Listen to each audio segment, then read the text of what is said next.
Plymouth Board of Trustees special meeting for Tuesday, May 3rd, 2022 will come to order. Mr. Clerk, please take the roll. Trustee Stewart. Here. Trustee Monahan is excused. Clerk Vorba here. Trustee Dorshevitz. Here. Trustee Kermy. Here. Treasurer Clinton is excused. Supervisor Heisey. Here. We have a quorum. Okay, today's Pledge of Allegiance, let's see, how about Chief Conley again? Allegiance to the flag of the United States of America and to the republic for which it stands, one nation, under God, indivisible, with liberty and justice for all. Okay, Chief, don't sit down because we have a proclamation tonight recognizing May 4th, 2022 as International Firefighters Day. So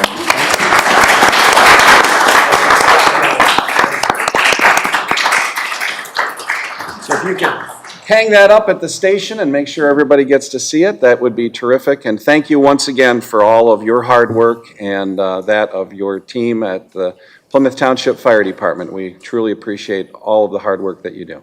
Thank you. Thank you.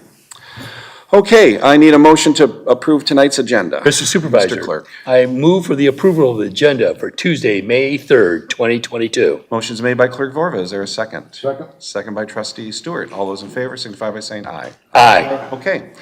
Item E is public comment. If you are here on the billboard case, I would just ask that we wait until we get to that. Everybody will have a chance to speak pursuant to our 3-minute rule once we get to the billboard matter. So is there anybody here now on something other than the billboard matter? Well, hold on. Okay, sorry. I'm sorry. Yep. I'm Dwayne Zantop, 46060 Concord. I feel very strongly that if there's a trustee vacancy on the board, that Mr. Dan Callahan should be appointed. He was the people's choice, not the special interests of the politicians. Anything other than Dan's appointment is a repeat of what happened in the previous regime. I have nothing against Amy Hemme, but I think giving her a $30,000 bonus would set a bad precedent. It's part of her job to fill in for the treasurer in his absence. I talked with a highly educated human resource manager that does not feel this would be a good idea because you should treat all employees equally. Was the lieutenant compensated during Chief Titterington's illness? Sandra Groth was not compensated for assuming the duties of Clerk Vorba during his extended absences. After her hard work, she received no additional compensation for her hard work. Thank you. Okay, thank you. Mr. Birmingham, do you have a question?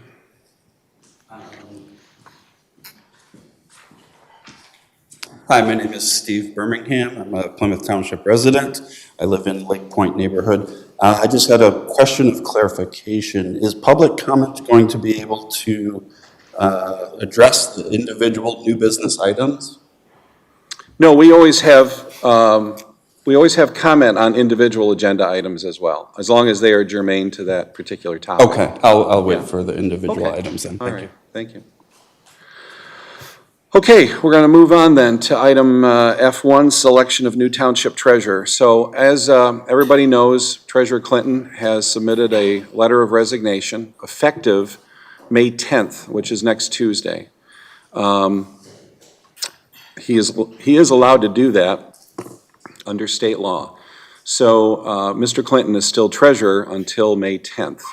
If we were to formally vote to accept his letter tonight, the interpretation of state law would give the impression then that the deputy treasurer, Amy Hemme, would be terminated under state law, which we do not want that to happen.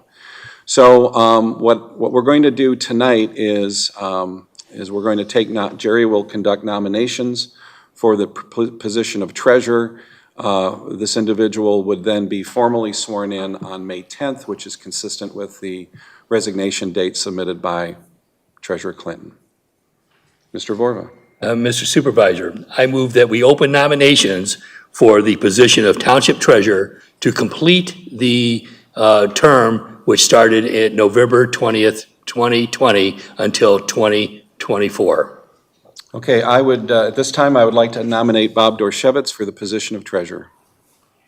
Is there a I second. And they're seconded by Clerk Vorba. Well, Jerry, did you post this anywhere that there was an opening? It's been known that there's an opening. Been posted in the agenda as well. Posted in the Fine, agenda okay. and posted last week when he resigned.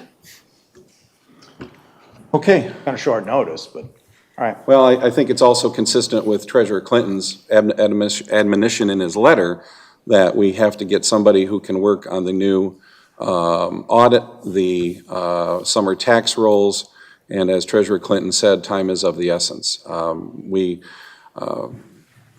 We have 45 days after May 10th, and frankly, we need the help at the treasurer's office right now. Immediately. These are exigent circumstances and require immediate action, as the treasurer had pointed out. Okay, nominations then, any other? Any other nominations? Do I have any other Hold on, nominations? somebody got her hand? You got a hand? Can the public nominate or only people from the board? Only people from the The board. board is on. I think you take a vote on the nomination that's on the floor first. Well, we're getting to that, so. He has to say any other nominations one more time. 3 times. Any other nominations from the board? Hearing none, I need a vote. Okay. I move that we cast a unanimous vote for Bob Dorshevitz as the new treasurer for the Charter Township of Plymouth, Michigan. Is there a second? Second. We don't want to hear anything from him, you know, do you want to do the job, or I Of assume? course I want to do the Yeah, job. okay. Okay, then, I would request a roll call vote. Trustee Stewart. Yes. Clerk Vorba, yes. Trustee Kermy. Yes, Supervisor Heisey. Yes. Motion carries. Okay, thank you. Thank you Congratulations. very much. Bob, what we will do is, I will ask that you work with Mark Clinton and Amy Hammy over the next week on transition activities, and then at next week's board meeting, we'll have a formal swearing-in meeting, which would coincide with Mr. Clinton's resignation request. Thank you. I got to text my wife. All right. Thank you. Hang on. Wait.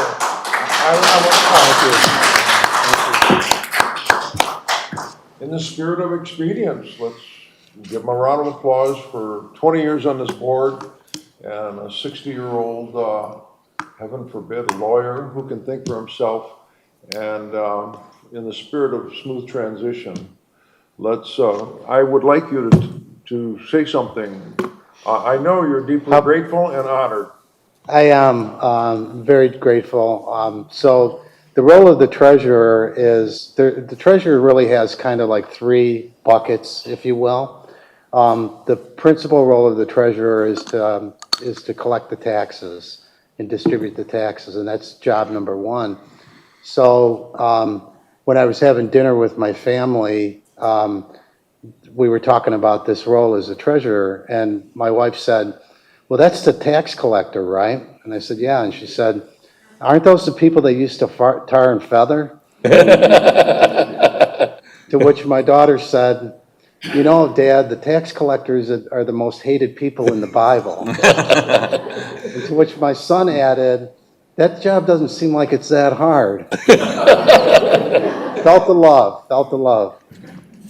But there's basically 3 principal kind of categories of work that you do. The first one is, because it's very hands-on, it's a very lean organization, it's a small group, so you really have to be willing to roll up your sleeves and do the work.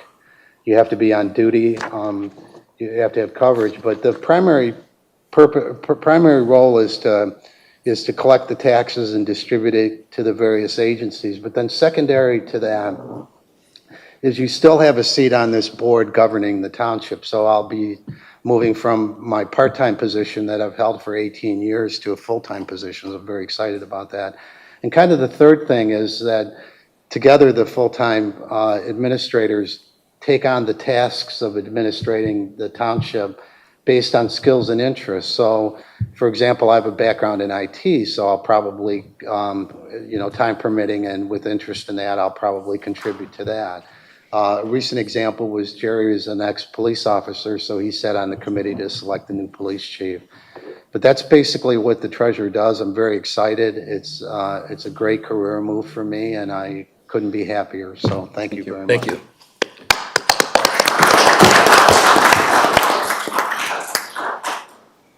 I know the vote's been cast. Is there any public comment at this point?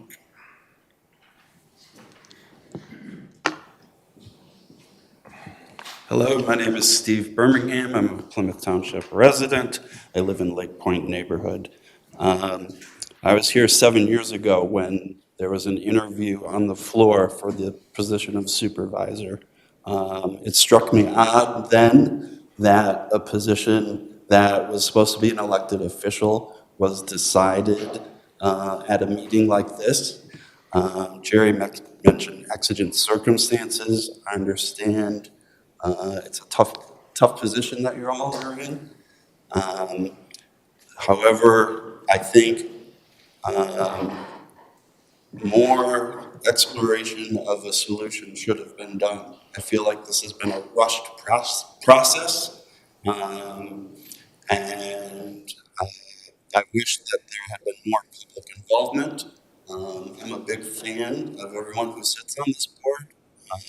And I think Bob has done an excellent job in his role, but I'm not a fan of how this process played out today. Okay, Thank you. Okay, anybody else on this item? All right, then we're going to move on to item F2. This is salary adjustment for the deputy treasurer. Mark Clinton has, and I've frankly had to work with him on preparing this memo, and I do endorse it. Mr. Clinton has requested, as one of his final requests as treasurer, that Deputy Treasurer Amy Hammy be granted a one-time salary adjustment in the amount of $25,000 to recognize and reward her for her efforts for the last 6 months. Mark Clinton's medical challenge began in late October of 2021. And while Mark has done his best to try to meet the challenge by coming to work periodically, coming to board meetings, it is Amy who has carried the load in that office for the last 6 months. And so this was a request of Treasurer Clinton to recognize her efforts not only for the last 6 months, but also in her assistance with Treasurer-designate Dorshevitz as he transitions over the next several weeks. And again, we have a major project in the Treasurer's office that has to occur immediately, and that is the preparation of the summer tax rolls. And that process begins later this month and continues throughout the month of June.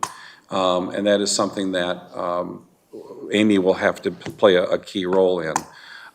At that point, then, you know, it's really up to Amy and Bob to decide. I'm assuming that, Bob, you will be reappointing Amy as deputy treasurer, and then it's really then up to you what the relationship is going to be after that. She is your hire. She is your appointee under state law.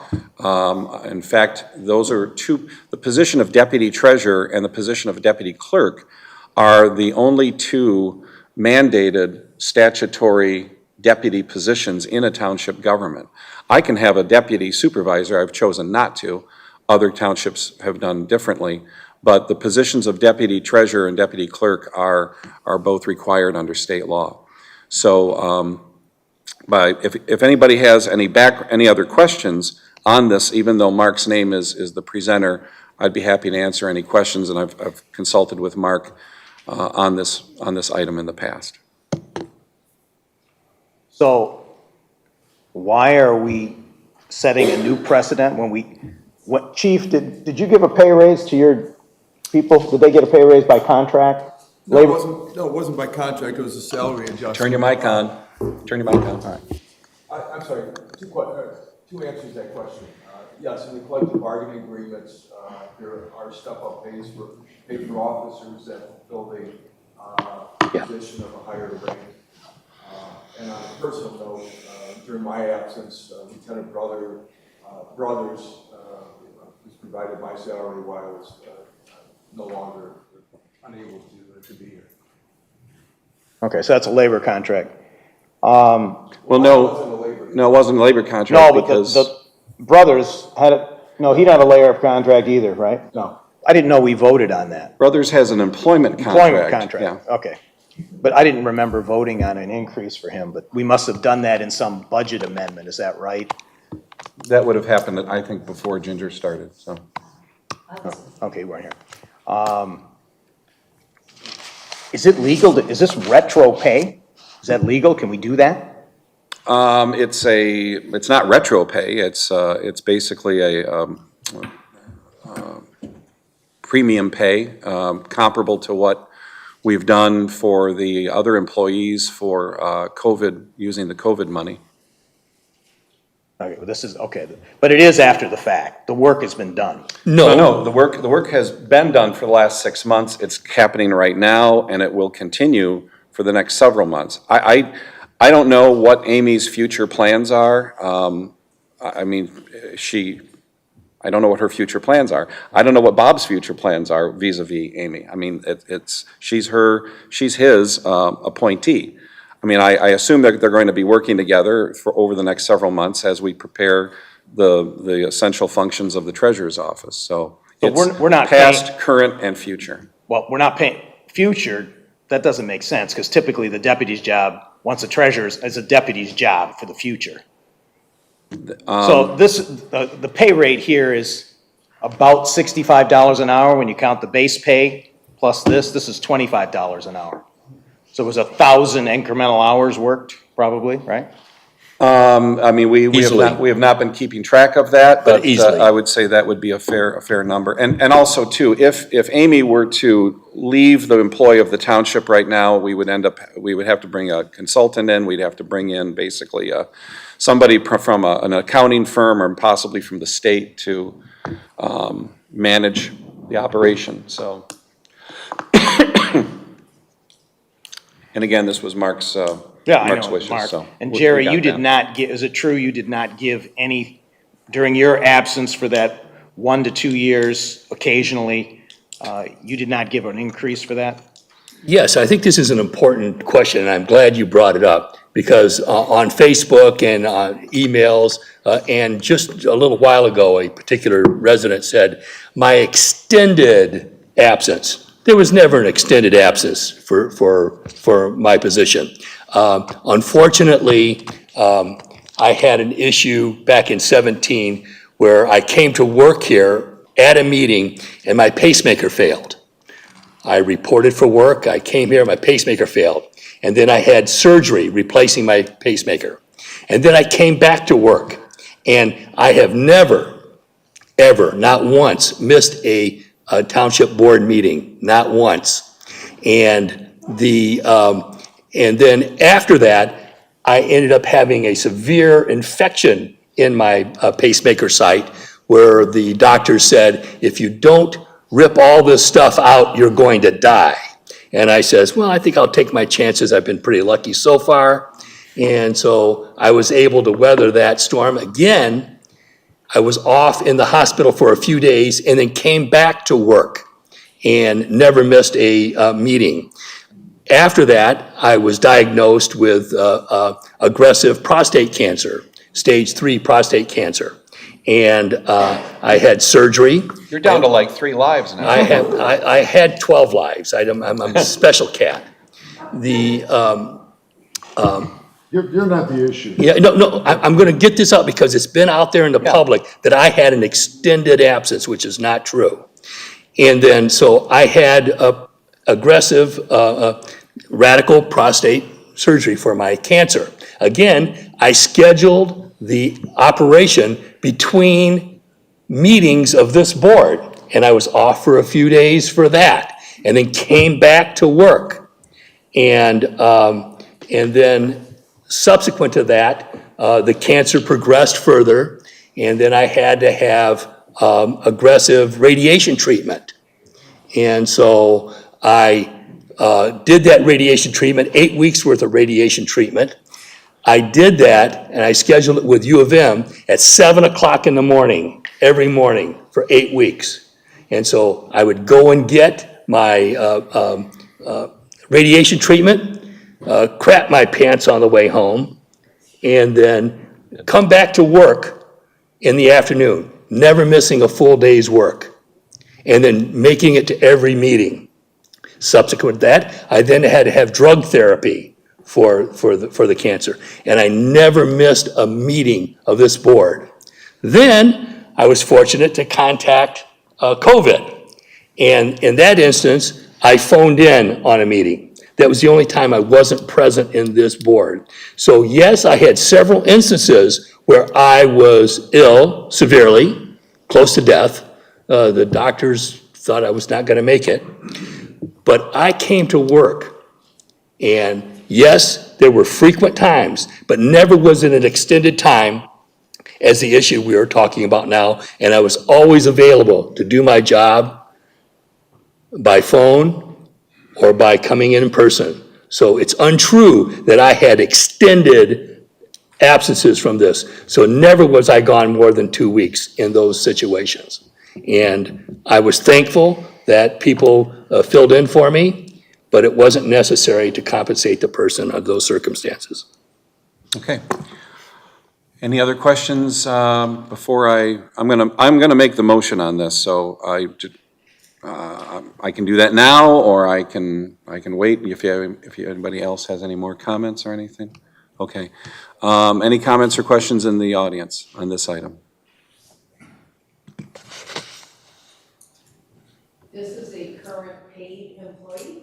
We're not taking questions from the audience. If you have a question, you can certainly come to the podium. Out of fairness to Mr. Dorshevitz, I don't think he should have to vote on this, that's all. Okay, thank you. Do you have a question, comment? All set? Okay. Okay. Oh, no, that's part Okay. of the You democracy. have to vote, though, under. Yes, No, you do. No, Yeah. this is not going to be, a No, I debate. just, my point I was just going to explain was that you can't just not vote. You're required to vote unless you Have a conflict. can abstain, but in order to abstain, if you're sitting up here, you have to have unanimous consent of the board, and you have to have an actual reason for that. Right. Alrighty then, I move that we adopt Resolution 2022-05-03-24, authorizing a one-time salary adjustment in the amount of $25,000 to Deputy Treasurer Amy Hammy, as reflected in the attached resolution. Furthermore, to authorize the Finance Director to appropriate and amend the fiscal year 2022 Treasurer's Department wage and benefits budget accounts in the total amount of $30,700 for wages of $25,000, Social Security and Medicare of $1,900, and the defined contribution plan in the amount of $3,800. Second. A motion's been made by myself, seconded by Clerk Vorva. Any other comments or questions by the board? Please take the roll. Clerk Vorba, yes. Trustee Kermy. No, Trustee Dorshevitz. Yes. Trustee Stewart. Yes. Supervisor Heisey. Yes. Motion carries. Okay. Next up is item F3. This is various fiscal year 2022 budget amendments and adjustments. We have Finance Director Ginger Moriarty here tonight to discuss them and answer any questions that we may have. Good evening, board members. Before all her you sound have on? a Is 2022. all her sound Is on? your, Yeah, it's on. are you red? It's It's red. red. It's red. Can you hear me? Yeah. Will you be sitting here next get closer to it. week? Tim? Yeah, what number are you? I just want to make sure. No, it'll get I'll done. get up there. No, it'll get done. You're gonna be here next week. Yeah. Then following. To separate you two. There you go. Thank you. Okay, Ginger.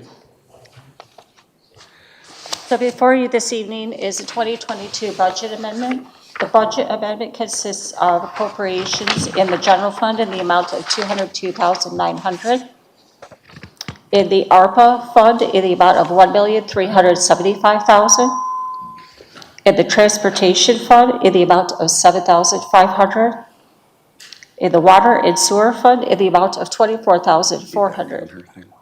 As part of this budget amendment, there's also a request of the board to recognize revenue in the transportation fund in the amount of $7,100 and to recognize revenue in the ARPA fund in the amount of $1,375,000. And the resolution with the attachment is an outline of each of the budget requests. reflecting the adopted budget, the amount being requested, and the revised 2022 budget with the amendment.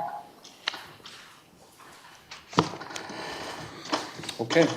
All right. Any questions? Yes, this item for the $30,000 is, which line item is it in here? 30,000 for the pay of Amy Hemme. That was a separate board resolution that the board acted on at item 2. So it's. It's not included in this budget amendment. Okay, that's the question. It's not included. No, it was in the last motion to appropriate that was voted on. Okay, all right, now I understand. Part of the motion. All right.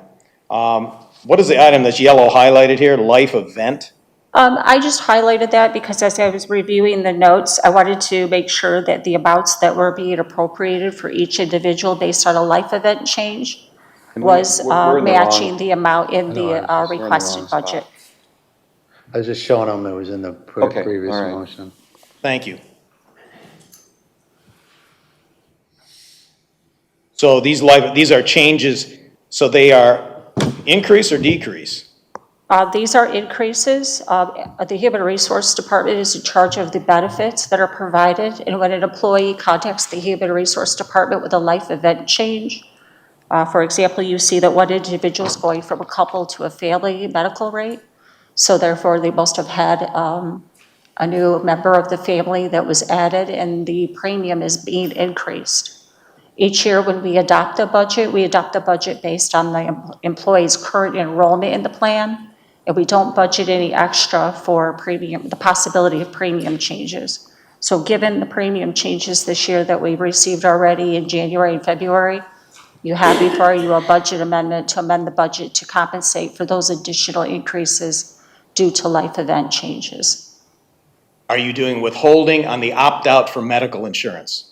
The payroll department does do the 20% withholding, and that's withheld each payroll at 10% per payroll. Are any of these items the BS&A payroll project?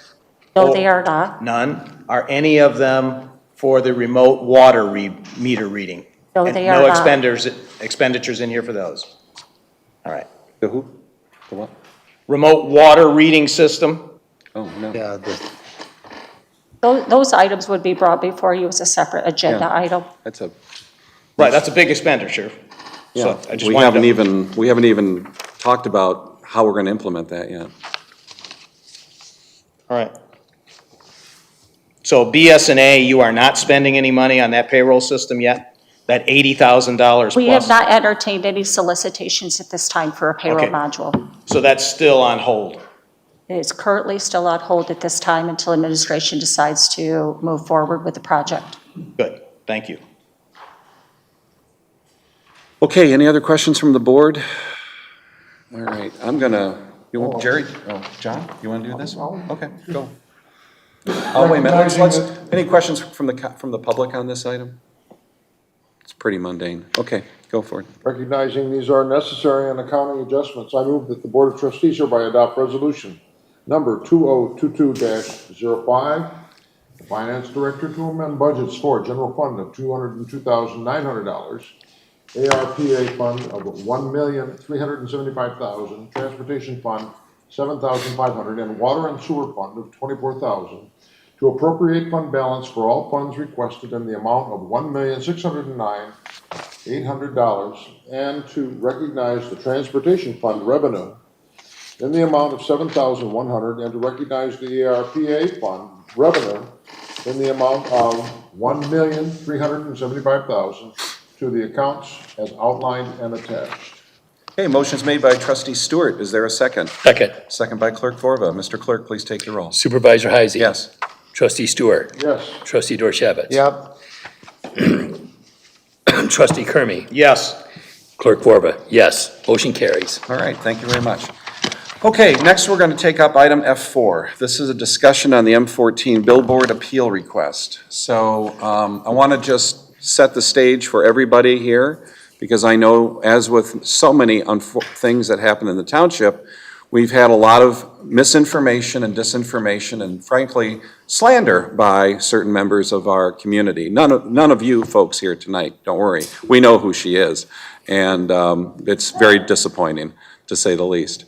So the reason we're here tonight is because we had an application by International Outdoor for 2 digital billboard signs along M14. Our normal procedure is that these applications go to the planning department. They're reviewed by our plan review individual. They're reviewed by the building department, and then they go on to the zoning board. So the zoning board of appeals, which is a 5-person panel, which exists, again, pursuant to state law. They have to review all types of changes to our zoning code, or in an unusual situation like this, placement of something like a sign. So it comes under their jurisdiction. And it was denied by the zoning board of appeals, and then it subsequently went to the planning commission, where it was also denied by the planning commission. So the applicant, which is International Billboard, International Outdoor, has a right to appeal those decisions by the zoning board and the planning commission, and that's what they did. So they filed an appeal in Wayne County Circuit Court, and they are challenging the decision of the Township Planning Commission and the zoning board. So tonight, we as a township board, so this is in Wayne County Circuit Court. It's been assigned to a judge. Our township attorney is somewhere in the atmosphere here. He's recovering from surgery himself, so he is listening in via Zoom, a special hookup that we have for him. And we have been urged by the judge to settle the case. And that doesn't mean we have to settle it tonight, but we're certainly being urged to do that.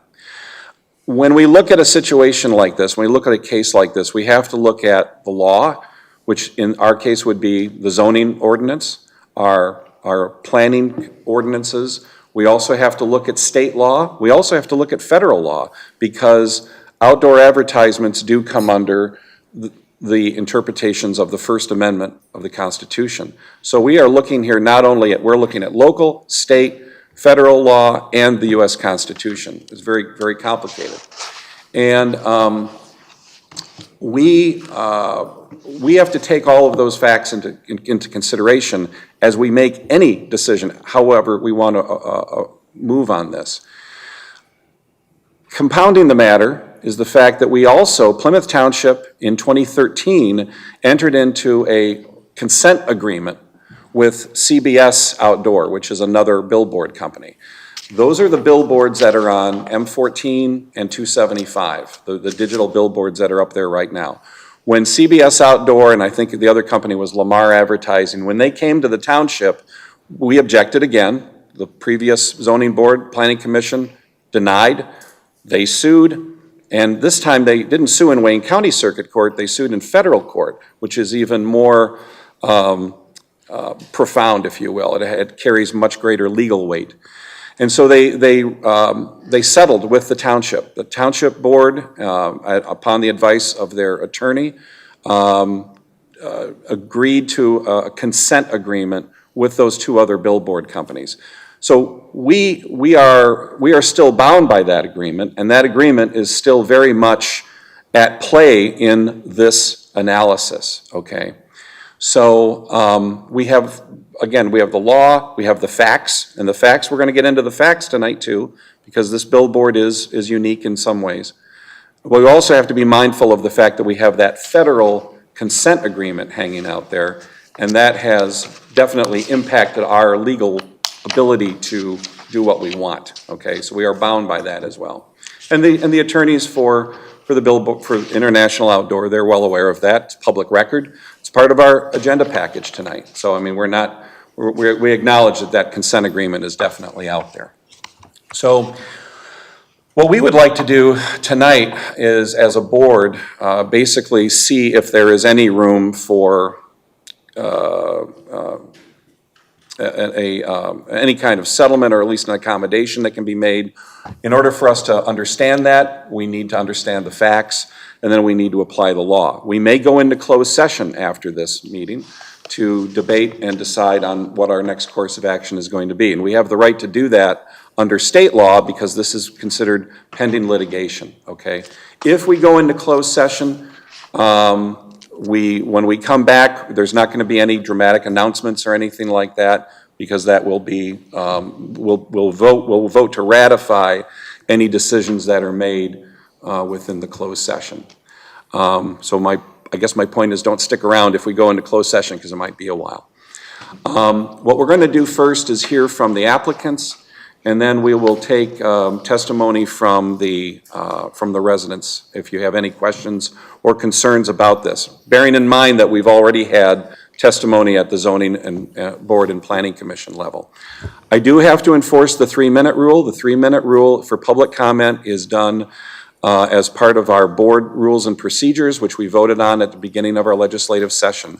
It is done so that everybody gets a chance to speak, and it's so that we can frankly move the meeting along. I will using my phone here as a timer, and when we do have public comment, I'll remind everybody about the 3-minute rule again. So if I don't, Bob? Yeah, quick question to just clarify one of the comments you made. So how does the consent agreement in situation A impact situation B? To the extent that we have previously agreed to a billboard installation under federal law, under federal jurisdiction, and in a very similar case. Now, these billboards, I believe, are larger. Their intensity may be different, but it is certainly relevant to the analysis. It is a public document. We did agree to we have agreed to billboards in the past as part of a federal lawsuit. So it's relevant. Kevin, if you're out there, do you have anything to add? I have a couple of questions also when you're ready.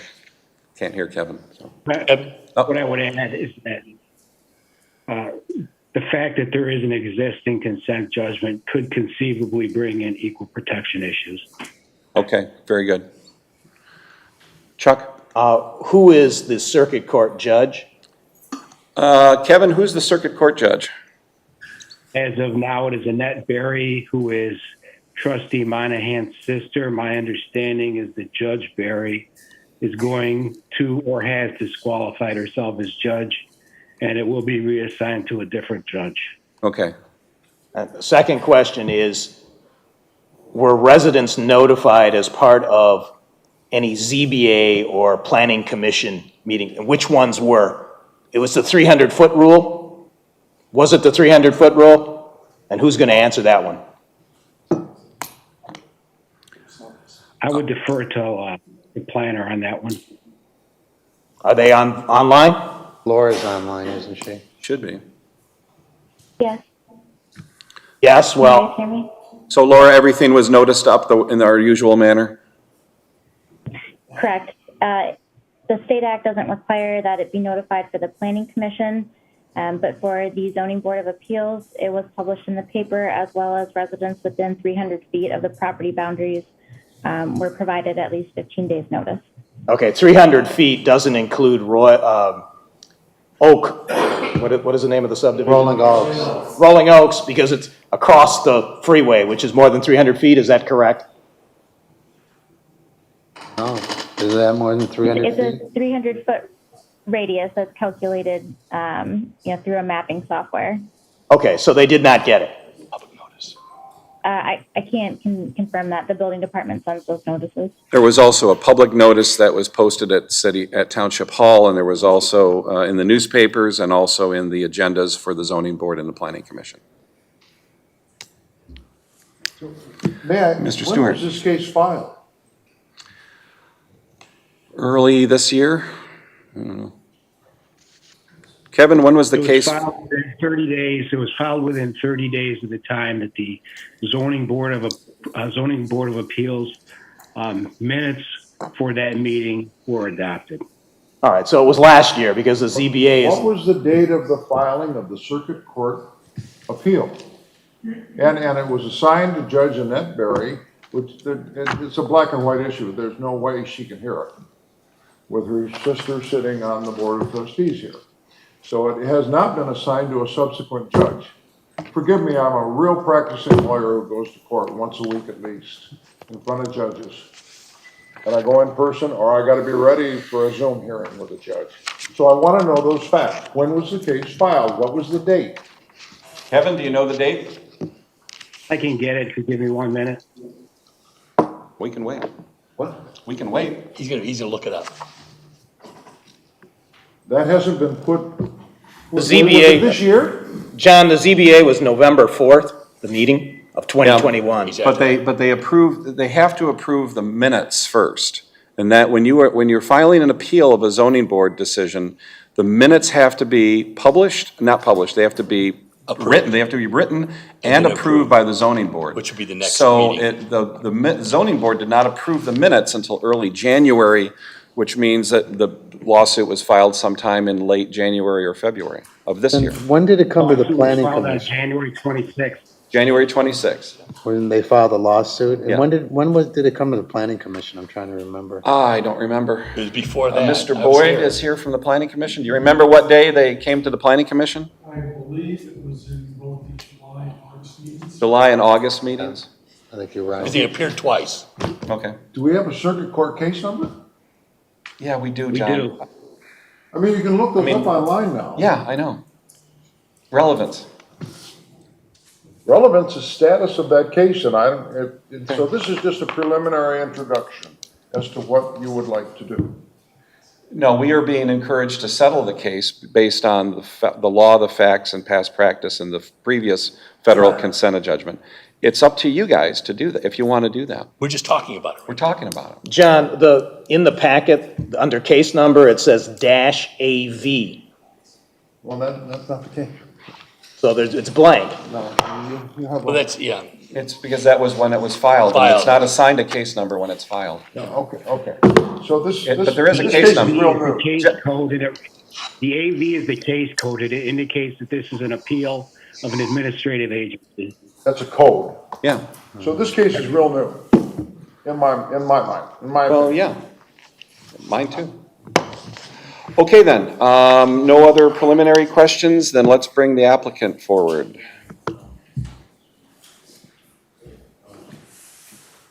And then, Mr. Dorshevitz, if you could just keep an eye on the agenda pack, because I know that you're running a couple different programs there. Okay, you're on. Good evening, Supervisor Heisey and honorable trustees, and thank you for your commitment to public service, and congratulations to Trustee Dershowitz on being treasurer. I know that we're in litigation, but we're amenable to finding a resolution that replicates and enhances our community involvement by giving, one of the things I want to start out with is by giving Plymouth Township 4 times more free advertising than our competitors did with previous consent agreements. We're very involved, and our goal and intent is to be a community partner with Plymouth Township, with the residents and the business community. I don't know if you have a previous package that we provided to the ZBA. In that package, you would have found over 20 support letters from different residents, business owners, as well as other municipalities supporting our intents and how we operate there. What we're looking to do is provide a solution with the least amount of impact with the greatest value to the township. The solution is maintaining a tax base, providing personal property taxes, and community messaging on top of emergency messaging to residents and others, including small business owners. One of our intents. Just hold on. We got a lot of, hey, folks, we can't have 2 meetings happening at once here. Sorry, please. While we have an interruption, Yeah. would you introduce yourself first? My apologies. My name is Randy Oram, and I'm the president of International Outdoor, and our address is 28423 Orchard Lake Road in Farmington Hills, Michigan. Go ahead. Our goal is also to stop the damages, and at this point in time, we have no interest in any damages in regards to the situation in litigation. Our goal is to be a community partner without any damages moving forward, and the longer that this resolution takes itself, I think that the longer that we have to consider damages down the road, but we're here to be a community partner. The most important part of this process is the unique circumstances, if very rarely ever found on any property. This is a retention detention area that's always been taxed for the last 32 years as a viable piece of property. What's unique with the circumstances is that in most cases that, in my 40 years of development, most municipalities, the property, most developers give the detention area back to the municipality. When DeMattia built this property, which they're in support of our development, they decided to keep it on the tax rolls. It's a man-made detention wetland area, and it's very, very unique circumstances. In the process, what we found is along the freeway, there's about 35 feet of buildable area. So it's very rare in our packet, and it shows what could you put within that 35 feet. So there are no other primary or secondary uses, and we believe that it's the highest and only use, not necessarily a best use, it's the highest and only use for the property. There is no lighting impact whatsoever. As mentioned previously, we did go to the Zoning Board of Appeals as well as the Planning Commission. They were very helpful with respect to giving us insight. As a company, it's our best interest, as you'll see from the displays, to have the billboards on the outer. It's best to see the digital as the first sign that you're looking at as you're traveling. But in the process of the Planning Commission, they made some suggestions. Well, why don't you move the billboards, the digital billboards of the two on the inner, and they'll cancel each other out as far as lighting. They will have minimal impact, if any impact, on any neighboring properties. And as well, they made a suggestion to reduce the height from our proposed height of 70 feet down to 60 feet. We took those considerations into consideration, and that's what we did. We moved the height down from 70 feet to 60 feet at the Zoning Board of Appeals. We moved the billboards, the digital billboards, from the outer to the inner. And I'm here to share with you that there is no lighting impact whatsoever on neighbors to the north, with the insides of the units being digital. And we have a supplement that we passed out, and if you look at the last page of the supplement, you'll see what we did is, it's the third from the last page. What we did is we showed the impact of the lighting with respect to if the billboards are on the inner. And then it's a little, I think, 10 or 12 page supplement that we provided. The last 3 pages All right. is So the is it pages. page 14 of 16? That's 14 of 16, correct. So these two other items that you gave me tonight, Those are additional. The one talks about the, there's some photos that we took from the residents to the south looking at the sign, as well as showing that that's I can explain those, but okay, I just didn't know if we were there yet. I'll just, no, we're not there yet. maybe to pass that around. Can we just get? You can One look at that. page each? That package is a little bit different, the one that Councilman, trustee on the end there. That package is a little different, and I can get to that in Yeah, answer I'm any sorry, I questions. just thought you were Oh, already that's okay. there. I thought you were already there. Is there Yeah, anything no. in the board packet that I can display that you're referring to right now? And, No, I didn't bring it in, okay, the board packet. all right. So, with that being said, there is no lighting impact whatsoever, as I mentioned. We've minimized any lighting whatsoever to the south, and what you'll look at in the previous package that was given to the trustees and the zoning board, as well as the planning commission, it talked about the amount of light and the type of light and the measurement of light by lumens. What you're going to find is that to the south, it's minimal, if any, when you're looking at the berm that's on that portion of the freeway. When you're looking at also the mature trees, we've taken photos, which are in the packet that I've distributed to every board member, of vegetation in the winter as well as vegetation in the summer. And you'll see that from the Ridge Road Bridge, you can barely see the top of the homes from those photos. And when you're at grade with your line of sight, you won't see anything at all from the residents or anybody from those vehicles. With the road being below the grade, the berm, the very mature year-round vegetation, as well as the summer vegetation. As mentioned, we did get approval from the Michigan Department of Transportation for the height, size, as well on these particular billboards on both of them. And what I do want to share is that we meet all the requirements of the state. There is no moving motion on the billboards.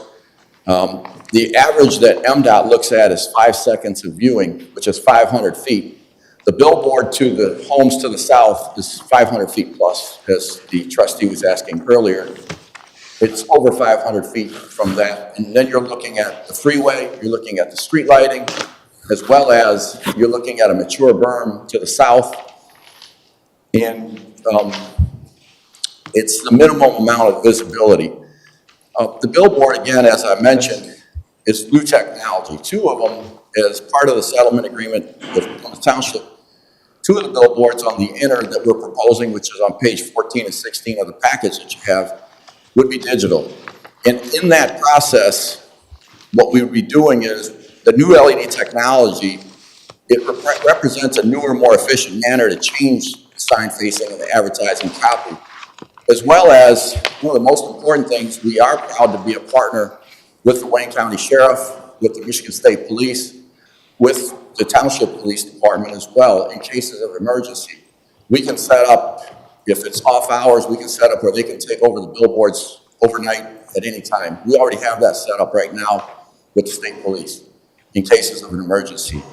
So one of the things is we can be, this is the new technology, and in the packets to the ZBA, which are not part of your packages, I don't think, it talks about how the technology is going even further. Okay, so let's look at the map that's behind you right now. Is that map still valid? Yes, it is. That's where, after the planning commission meeting, originally the digitals were on the outers, so that's a 30-degree shaped sign. It's not a parallel sign, it's not a back-to-back. It's in the shape of the V, so that the lights that are emitted towards the road traveler. And then we use a technology that not only has louvers to block the lights from going out, but the LEDs are pointed down, and that's on the last 2 pages of the package. And what do the numbers mean? The numbers are the amount of lumens and what kind of light to that level and that distance. You see on the side, it's 500 feet, approximately the second red line on the right. That's the distance from the sign to the edge of the residential. And if you look to the right on the billboard to the east, it's 00. And what that's telling you is that it wouldn't emit 0 lights or 0 lumens at that point from that distance. And as it goes around, it covers more of that radius because it's at a 30-degree angle. You will see in 0.01 is 1 foot candle, one candle 1 foot away from you is considered 1 lumen. So this is 0.01 from that distance. And on top of that, you've got mature vegetation, you've got the berm. So when you're looking at it, what we did is, if we were to flip those, like our original intention was, to the outers. Do we have a pointer? Does anybody have a pointer? You want to use mine? Yes, sir. Because I could point, but I'm not sure if you and I will be on the same page. Did you vote no on this? There's a red button there. Planning commission? There you go. Yeah. Okay. Here we go again. If you're looking at it, this is the 500 feet from the edge of the billboard. The billboard is in a V shape, and it's geared towards the roadway, the traveling roadway. Oh, I'm sorry. So if you look at the 500 feet, that's 500 feet there in the distance. That's 250 feet is to the middle of the freeway, and that pretty much is consistent all the way around. And when you're looking at 500 feet on, this is what we consider the west site, this is the east site. It's 00, that means 0 lumens. Here it's at 0.01. It would be 1/100th of a candle. That doesn't take into consideration the berm and the mature tree vegetation. The other thing, at the Planning Commission, it was suggested to bring this height down from 70 feet down to 60 feet. So with the angled LEDs, with the LEDs angled towards the roadway, if we brought it down by 10 feet, it would be more focused towards the traveling public, and that's what we did. And if you look at the majority of the sign where the LED lighting strength is, right in the middle here, which is geared towards the roadway, you're gonna see that there isn't any infiltration or lighting intrusion anywhere. And when you're looking at along this roadway here, this would be the least amount of impact on the wetlands. The wetlands right now do not have a cleaning contract. We would set up with a landscape company to clean it. Outside of that, any wetlands or vegetation, wildlife, the best way to preserve it is by putting a single pole there. I know there's been some discussion about wrapping the pole in a brick layering. I don't suggest it because of the moisture and the wildlife there. All it's gonna do is get moldy, and all we're gonna have is more problems versus what my theory was, to put the pole in and then get an artist and paint it to look like more of some vegetation. Who maintains the wetlands right now? Is that Dematia or? It's supposed to be Dematia, yes. They're the ones that are paying the taxes on it. Okay. So is this, is this graph claiming that the homes on the west side of Ridge would have no measurable light? That's correct. So why is that? Is it because you're going to have what's known as a static sign? Correct. Facing west, hold on. So Okay. you're gonna have a static sign facing west, and then you're going to have an electronic sign facing east. On this one. On that one, and then on the other one, you're going to have an electronic sign facing west and a normal sign facing east. Correct. And you bring up a very good point. The static sign is front projection lighting. And what that is on the front of the sign, it's front projected, and in there is no overbleed or there is no excess lighting. We focus solely on the sign itself, and what you'll see is it doesn't go out into the sky. It may look differently because at night, what happens is you're contrasting up against a dark sky, so you have lights on it, sort of like a flashlight in a closet. And But, what's the size of the sign, and how does it compare to the existing signs on M14? This particular sign, the industry standard is 14 by 48, and one of the reasons is on this particular sign, which unfortunately we didn't put in there, but the measurement. When you're looking at the measurement, and if you look at the other signs in your township, they range anywhere from 0 setback, the one at the railroad track on M14, to some of them being 20 feet setback. With us, if you look at the edge of the sign, we are going to be 250 feet away to the traveling. If you're traveling east, you're 250 feet away. And anything, as you know, the closer it is, the bigger it looks. So in order for us to be competitive and to be successful, when you're looking at the distance of this particular sign from the intended viewing public, it's going to be in line with the other signs that are currently in the township with respect to their visibility size. But it's still quite a bit larger. Yes, it is larger. Like 1 3/4 times larger, 378 square feet versus 672, right? That's correct. And at the same time, when you're looking at the distance of the viewing of the other billboards in the city, they range anywhere from 0, literally one of them is 15 feet, the one at the railroad track is 15 feet from the traveled roadway, and the most distance from the traveled roadway is 105 feet. Yeah, I mean, I think we all get it. The objects in the mirror are closer than they appear when they're closer up, but it still is larger. That's the. Yes, it is. And there's again the unique circumstances with respect to the property. You've got the property is further away from the traveled edge of the roadway. So we're trying to compensate for that to be competitive in an environment where, competition is very heavy. So what you want to do is you want to be equal to at least what's out there. And we believe and we feel that with us having the larger sign, we will be right there because, as I mentioned, the digital billboard on the railroad track on M14 is 15 feet from the traveled edge. And that is a 10-6-36, 372 square feet, but it's 15 feet. Over here, we're at a minimum of 250 feet. So when you're looking at the traveled edge, and on the other side, we're at a minimum, if you're traveling westbound, you're at a minimum of about 130 feet to 180 feet, depending on the closest edge. But you still have a number of homes at the bottom in Rolling Oaks there that would receive some light penetration. This is not taking into consideration the berm, the mature vegetation, your line of sight. So the study that you see here, and this was also done at 84 feet, which was, in the first place.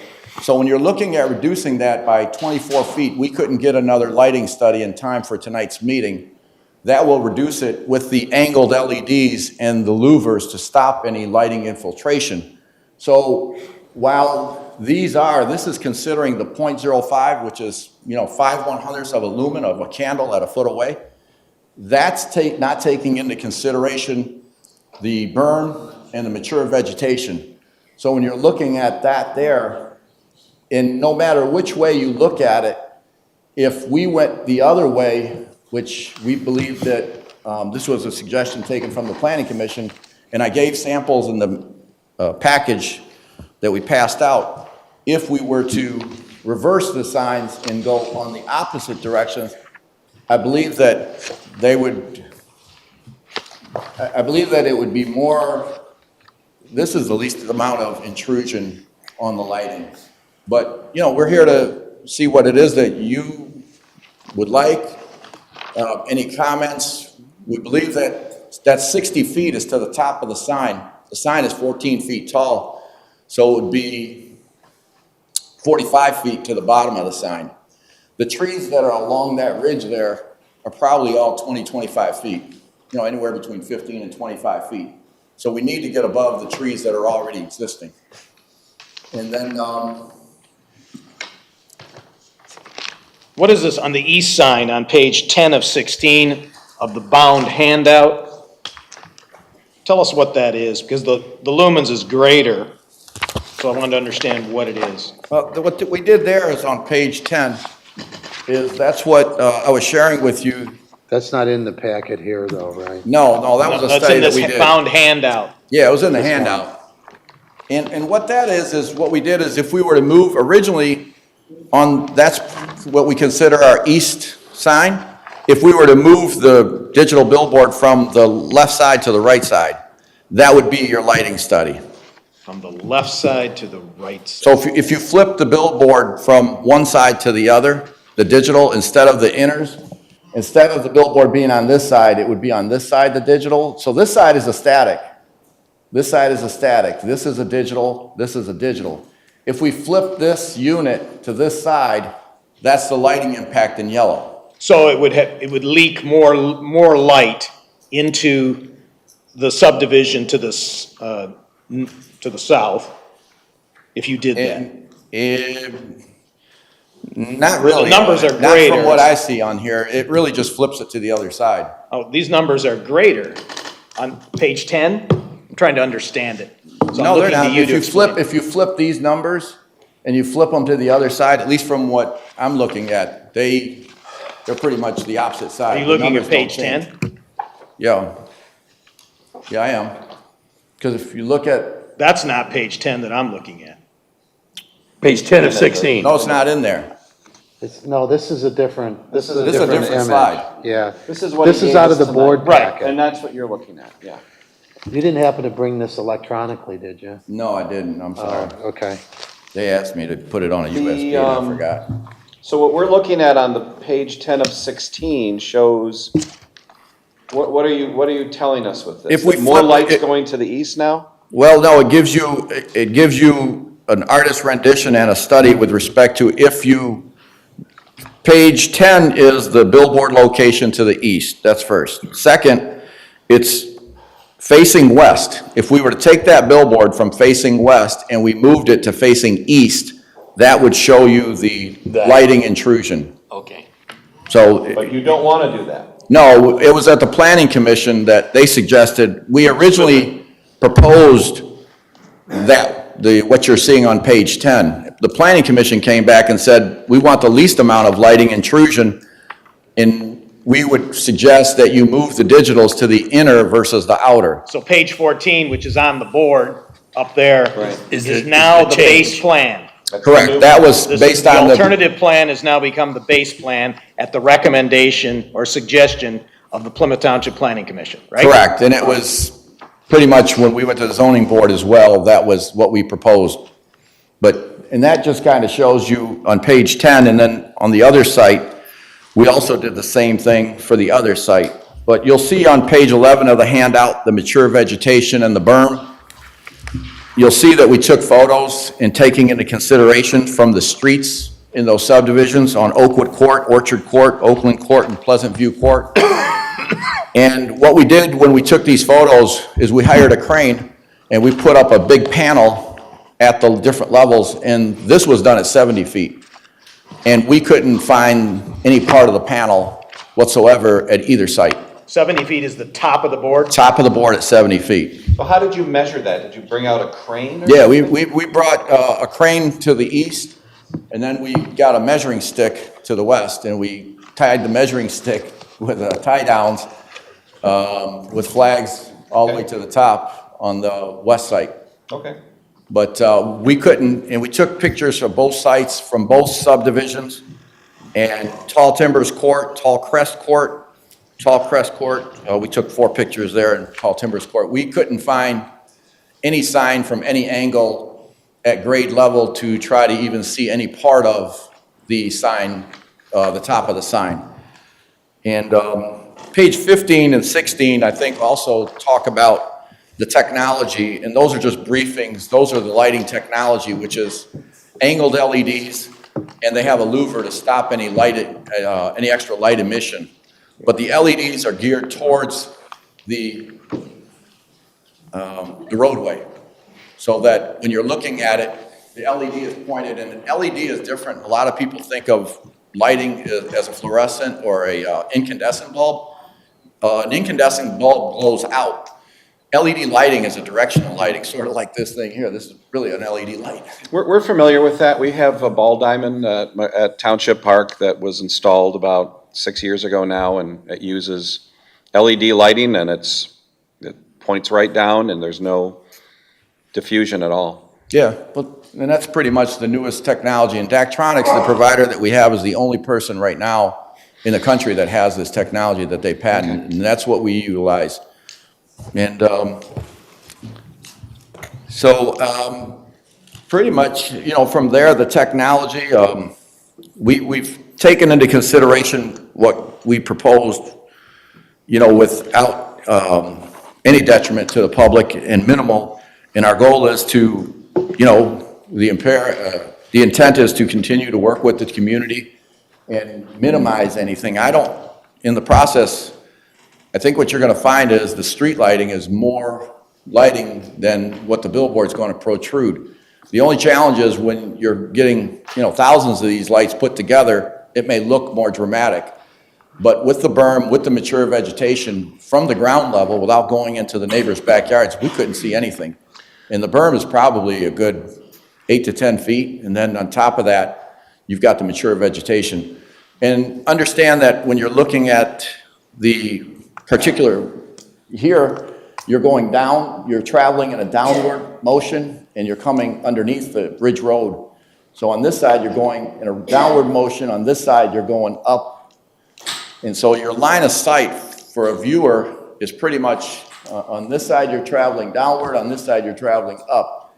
So what we've done is try to minimize any impact to the residents. And through the interior louvers, I think you're going to find that the impact will be none. And then, besides that, it'll provide real-time messaging, be more readily accessible to the local and national municipalities. So let me ask you a question. Why a 672 square foot sign when we've agreed in the past in federal court for a 378 square foot sign? I mean, why do you need a larger sign? As I mentioned previously, the previous billboards were already in Plymouth Township. And what the consent agreement, the way I read it, was that it consented to allow them to convert an existing billboard. The previous billboards were all built as a matter of right. They didn't have any variances, and they were grandfathered in. When they wanted to convert them to digital, then at that point in time is when Plymouth Township said no. They ended up in a lawsuit. They ended up in a consent agreement. So these were already billboards that were existing. And well, there was another agreement in 1987. So Plymouth Township has managed that billboards since the beginning. Okay. Well, the key thing, Supervisor Heisey, is the distance to the roadway. We want to be competitive. We want to be a community partner. We want people, the goal and the intent here is to provide advertising that's comparable to what's existing. When you're looking at the billboard at the railroad, which is a 372 square feet, that billboard's 15 feet away from the traveled edge. As you'll see here, our billboard's going to be 500 feet. So you need a larger sign to accommodate the distance. Correct. Between the sign and the freeway. Correct, the distance of the viewing. At a minimal here, you're at 250 feet on any traffic that's going to be traveling eastbound. To the westbound lanes, we measured it earlier today, and you're at 180 feet. So when you're looking at 15 feet to the unit on M14 at the railroad tracks versus 180 to 500 plus feet, it is quite challenging. And what we just want to be is we want to be competitive in the marketplace. And as Trustee Dershowitz said, that, you know, things appear in the mirror closer than they seem. Well, this is the philosophy here. And other thing is 14 by 48 is the industry standard for billboards. Other than Plymouth Township, every billboard that I'm aware of on 275, on 696, on the Lodge Freeway is all 1448. On 23, there's some smaller boards, but it's an industry standard size so that when you're going to an advertiser, you try to set one standard size and then you take that size throughout the country in different companies and different formats. And so it's that same ratio. The 10-6-36 is the same ratio. If you take that from the corner and blow it up, it goes to 1448. And then, you know, it gets bigger from there. Okay. All right, any other questions from the board?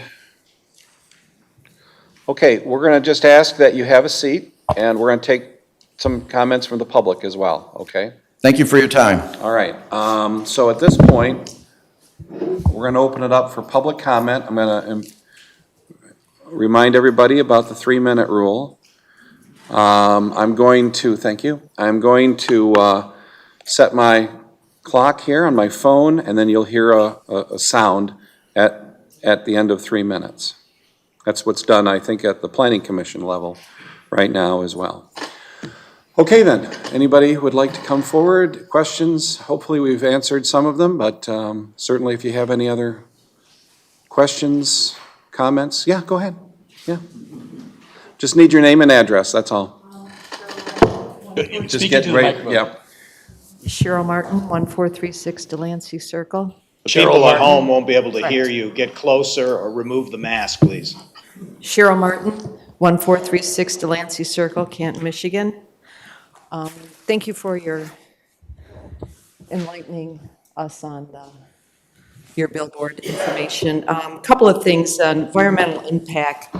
These digital billboards are made from PCB, which is produced using toxic chemicals which produce high volumes of hazardous waste. The key point that you brought out is this is wetlands. I don't know if EPA has reviewed this proposal, but the wildlife impacted development and noise can distract from cycles and patterns of the wildlife. I'm sorry, I'm a bit nervous up here because I was the first one. I think it would have been better if I was last. Of wildlife, but light has various sources, including digital billboards, is enough to have a negative impact. Mating behaviors, timing of migration, animal sleep is determined by the length of nighttime darkness. So it'll have a major impact on nocturnal animals. The energy impact. Digital billboards need constant electricity day and night to display their message. In addition to a cooling system for the 1,000 of LEDs that is used. One digital billboard uses the same amount of electricity in a 24-hour period as 15 homes. The light pollution. Digital billboards are a major contributor to sky glow. The billboard would be a major eyesore, I can't emphasize that enough, a major eyesore, taking away the natural beauty of that area. It does not fit into the residential character of the surrounding neighborhoods. We live in an era of global warming where carbon footprint matters more than ever. We are witnesses to the degraded nightlight from artificial light.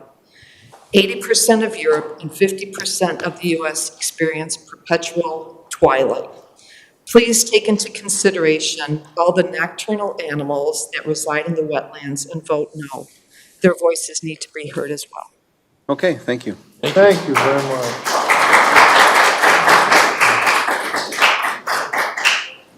Anybody else? Mr. Mr. Stewart, well, hold on, this is public comment time, so All right. I'll bring you back, John. Hello, my name is Stephen Birmingham, 14925 Farmbrook Drive. I thought the woman who went before me was very well prepared and presented well. I don't have anything nearly as prepared. I'm not a big fan of billboards, not a fan of light pollution, and I feel, much like she said, that the negative impact from these billboards and the light pollution outweigh the benefit that there would be to the township. Thank you. Okay. Thank you. Anyone else? It's a race for the podium here. You're good. Hi, my name's Diane Viega. I live at 120. Could you speak up, please? Get closer. It won't bite. Okay. My name's Diane Viega. I live at 12005 Chandler Drive in Plymouth Township. I go by this area at least 5 or 6 times per week. I ride my bicycle up to the wetlands to look at the swans, to look at the birds. I'm just going to rattle off a bunch of questions that I have for everyone to think about. I'm sorry to interrupt you. What was the name of the street again? Chandler Drive. Chandler. Oh, Chandler. I didn't hear you. Near Napier. Yeah, I know exactly where it is. Okay. So I just have a bunch of questions that just came to mind as I was hearing the presentation. Want everybody else to think about it. I am concerned about, the light, that most of the talk is about the light going to the subdivisions and the homes. So but my biggest concern is also environment and the wildlife. That's what I do. Okay, who wants the billboard? Why? Why do we need it? Just the company? Who's gonna pay for it? Who benefits? Who does the maintenance of the billboard and the surrounding area? Why does it have to be lighted? Why can't we just have a regular billboard if there has to be a billboard? The wetlands, heard something about cleaning it. I would like to know more about what that entails. That concerns me because there is a lot of wildlife there. I know that the the group called EGLE, Environmental Great Lakes and Energy, I was under the assumption that they took care of or they owned that land, so I'm hearing that a building company or a developing company now actually does. I think that they must have to report back to that Environmental Great Lakes and Energy, I don't know if it's called company, corporation, whatever it is, but, to clean air, clean environment. How much damage would be done to the wetlands? How would the lighting affect all this wildlife, as was just introduced before me? Definitely lighting does do that to wildlife, changes all kinds of things in their behaviors, in their reproduction, everything. Will the billboard company own the wetlands then, if they were to put this, because they did say something about cleaning it? Would the billboard company plant more evergreens? I keep hearing about that there's a big berm, there's mature trees. We also have something that's killing. Sorry. Okay. No, I mean, you can wrap it up. Wrap it up. Yeah, it's not. Okay, so we do have a lot of pine trees, evergreens that are dying. There's supposed to be some there now. How long will they last? Will the company replant to, keep the light away from the neighborhoods? And who will, I might have already said this, who will actually own the wetlands at that point in time? Okay, Thank you. thank you.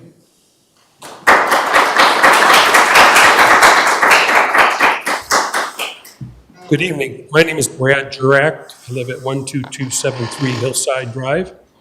I am nowhere near where these signs are, perhaps a mile and a half away. I'll probably never see them from my house.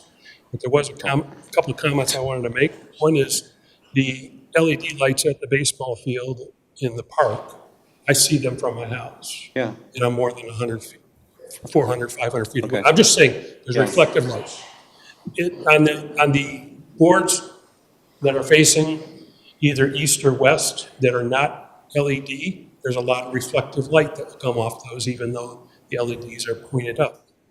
As far as First Amendment rights to express their opinion, I believe they have that right, and I would stand by that. But I think the size is a major issue. Going bigger does not make it, in my opinion, better. Actually, going bigger and higher creates a distraction for drivers and takes their vision away from the road even further.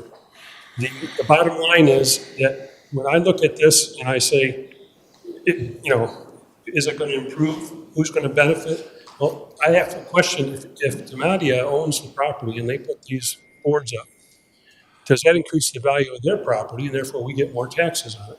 Now, again, that's a rhetorical or a hypothetical question. It's certainly something you need to look at because there's a benefit then financially to the county or to the township.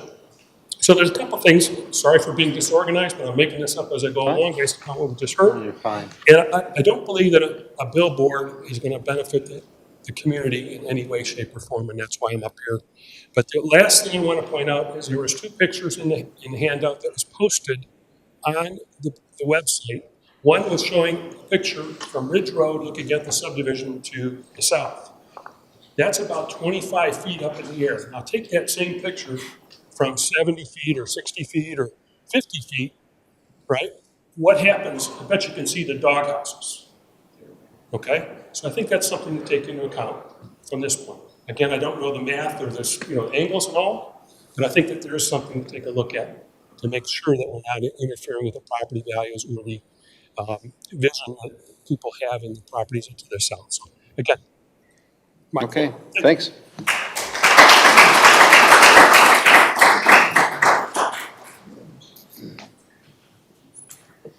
Hello, my name's Kirsten Strand, and I work for a billboard company. I've worked there for almost 10 years, and I do not agree with this proposal today for a number of reasons. I think that it was underestimated about the lights. I think that the wetlands, it shouldn't even be close to that. I look at 275 north and south, there's not one billboard. I work with all kinds of billboard people, all the companies around Detroit and Westland, mom and pops, going all the way up north. And for this to infiltrate into our city, I think it's just a little too much for Plymouth. So I don't agree with it. I wouldn't vote for it, and I don't think that it should be there. Those are my reasons. Okay. Do you live in the township?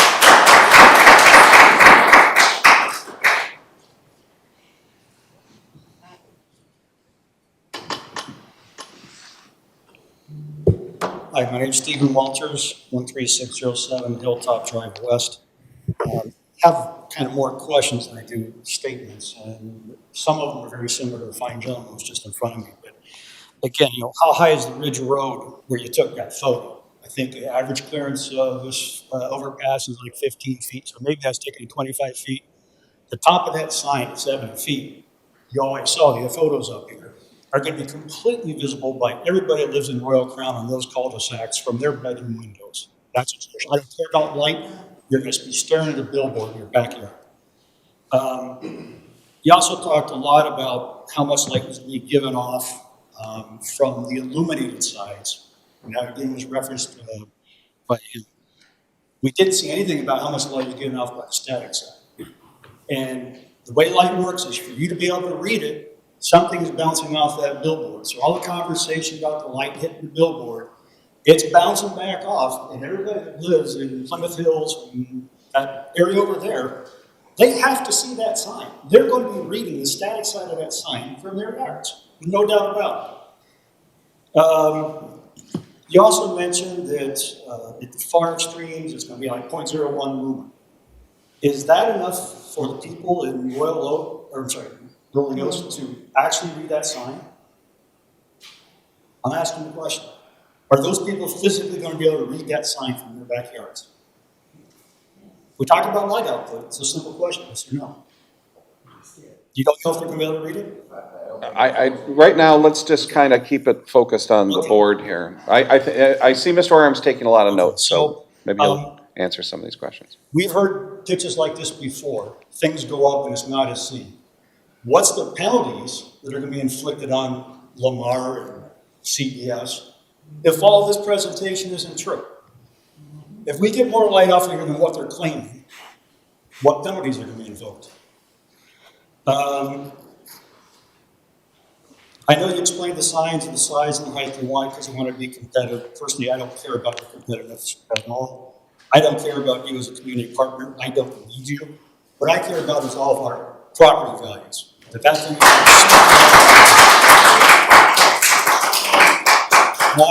One last question. I know the view's not up here anymore, but all those homes that are in Rolling Town, would you buy a house with your sign in that backyard?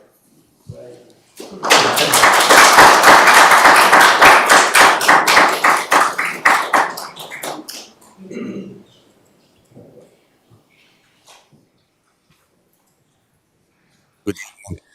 My name is Sinan, and I live in 13774 Hilltop in the same subdivision. I'm just background. I'm a social broker for 18 years, and I'm a licensed builder. So, as you said, probably gentlemen before me, the first thing I will always look, because it's everybody here, the first or probably the major investment is his house and the value. So if this one can affect his house, probably affect the biggest investment in his life. This subdivision is very nice and quiet. The one thing I was thinking to say is, this houses around there is unfair because not all of them here, and they don't know the experience or this light. So you can talk with them, show the pictures, but when it's going to be real on top, is that going to affect them night or not? It's going to affect their dogs, their cats, or anything. He said it could be a small candle in front of your house, but how many people want a candle in front of his house? He could be saying, no, I don't want anything in front of my house. So I think it's unfair if they don't know about it. And I don't think major of them, they don't know what's going on. Thank you again. Okay.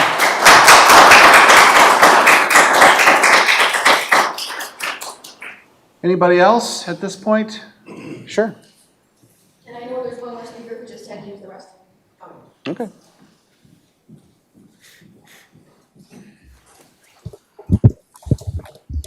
Hello? Oops, I forgot my phone. I was going to run my own timer, so how much time I had. My name is Jill Curtis. Do you want to go back and get your phone? No, yeah, I go do. ahead. It's okay. Yeah.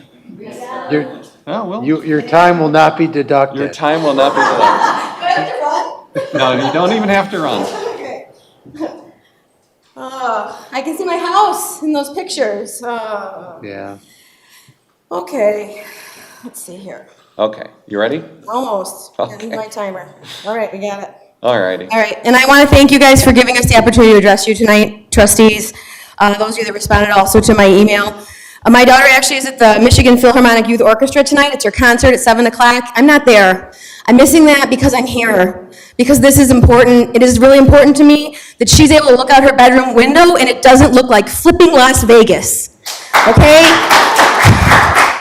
Our house Jill, is what's your address again? 48672 Timbercrest Court. And from all the pictures and the projections and all of that, you know, that doesn't show what it looks like from my bedroom window, which is 30 feet in the air and looks out at that, sorry, I almost swore at you, billboard, okay? It is going to be a monstrosity. And I know we're talking about free speech here. Free speech doesn't mean you get to put a 70-foot lighted billboard in my backyard. That second line of green goes right to my house, literally. What are you thinking? This is not okay. Listen, all you people here, I know you're here because of this, and there's lots of people that can't be here. My neighbor wanted to be here. She couldn't because of work. There are lots of people that I spoke to that couldn't be here. Listen, we need you to put the trust in trustee. This is exactly why you're here, to protect us. If this was your house, you wouldn't want that. It's not fair. We pay taxes. I know it's a lawsuit. Yeah, they're gonna try and take a stab at it. Are you fighting for us? Please, we're begging you. That's what we need you to do. The only people who want this are the people who are gonna make money off it, and you don't live here, okay? If the original guidelines are so fragile that they're gonna break if they challenge it, why did you write them so badly? I'm sorry, but shouldn't they set up that they can withhold this and be the protection that we're supposed to have here? And isn't it your responsibility to make sure that we have that? That's why we elect you. I know you're smart. I respect you. I totally. And I know you've done a lot of things like this. I know you know what to do. We need you to do it for us. That's why we need you. Yeah, and you're not my community partner. My community partner doesn't put a giant sign in my backyard, and I don't trust the green projections of how much light I'm going to see. I don't believe that. Your little diagrams that passed out, that we all got to take a glimpse at, literally show like someone taking a picture out the window of their car. Okay, we're way higher than that. We see all of that, okay? And as far as the berm and vegetation, if I heard about how it's so great, listen, the vegetation's filled out half a year. When I'm in my bedroom, I can look out over the berm. If I look out the window, I can actually see the top of a semi going by. I'm going to see your whole flippin' sign, all the time. If I can say one last thing, if you keep bringing up how big it has to be competitive, if you need to be that competitive, you're in the wrong flippin' spot. Okay.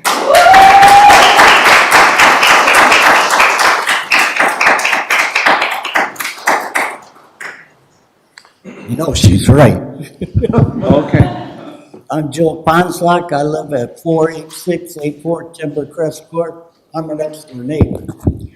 And I happen to look at the pictures this guy's giving. All we did is sit here and listen to BS from him all night. Then Come on. There's my house, there's my other neighbor's house. What page are you on? Pictures.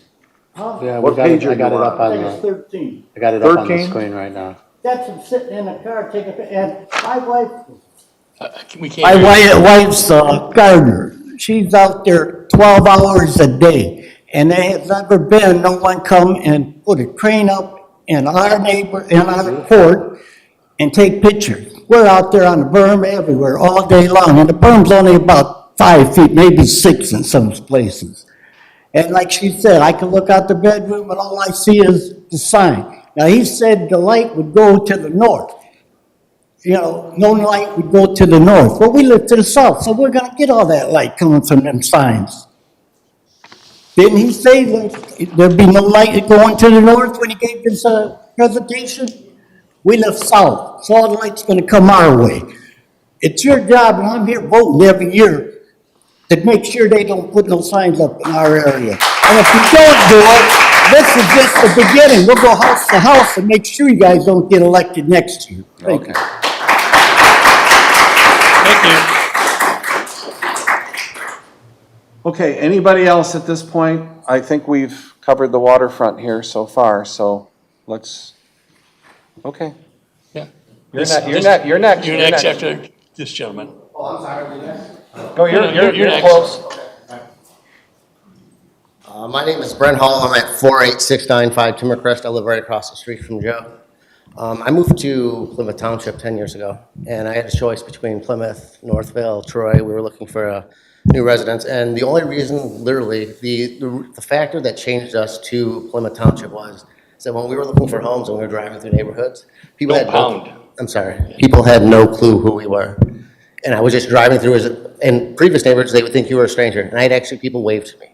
just say hello, and they had no idea. I was just there looking at homes. So it sold me on the community. It sold me on the people in that community. It sold me on the neighbors that I thought, based on what I was seeing and didn't even know them, that they would want to help you out. In the neighborhood that I've lived in previously and in this neighborhood, it seems like every neighbor has always wanted to help somebody out. If somebody needs their walk shoveled or anything like that, everybody's there to support everybody. And so my thing would be is I don't know how this would support the neighbors and the people in the community. And I believe that the Board of Trustees is here to support the residents, not to support the bigger business. I just learned about this consent agreement this evening, and the fact that we have there was an old consent agreement in an old lawsuit or something that allowed them to put up billboards, but those were in place of previous billboards. So I don't know how that consent agreement would apply to this, because this would be new billboards, and the old one was for billboards that already existed and being refurbished, if I heard correctly. I just learned that tonight. Yeah. I don't need the full 3 minutes. Good point, yeah. Thank you. Okay.